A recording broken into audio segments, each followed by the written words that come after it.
This is the Melee Cultist. You've probably seen these guys 100 times already.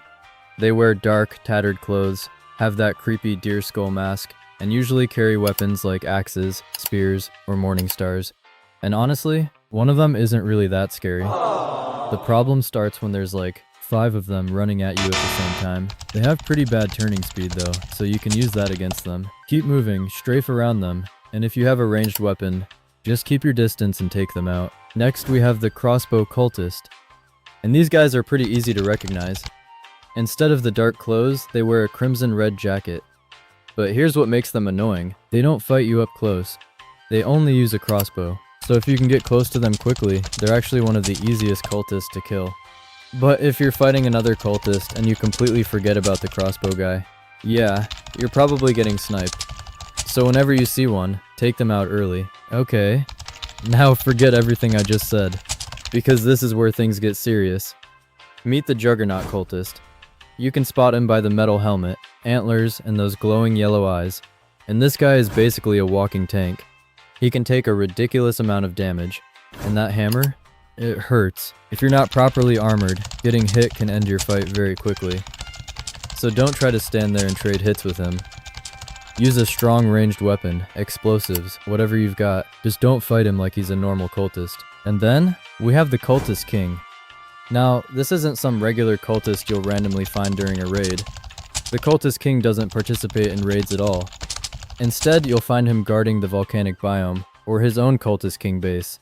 And trust me, he's not called the King for no reason. He's faster, stronger, and way more dangerous than the regular cultists. His charge attack can absolutely catch you off guard, but there's a reason players are willing to fight him. He can drop some pretty rare materials, including the Cultist Gem and sometimes a Gem of the Forest fragment. So yeah, dangerous? Absolutely. Worth fighting? If you're prepared, definitely. Now we have the Mega Cultist. And thankfully, you don't normally have to worry about this thing during a regular run. The Mega Cultist is an event-exclusive enemy that appears when the developers spawn it during update parties. And when I say mega, I mean it. This thing is absolutely massive. Red skin, giant morning star, and it can survive dozens of hits from heavy weapons. So if you ever see one during an event, I'd probably just stand there and admire it. Because fighting it?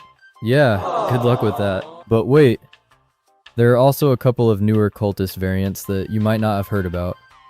The first one is the Darkstring Cultist. It's reportedly an upgraded ranged cultist that can fire 2 bolts rapidly.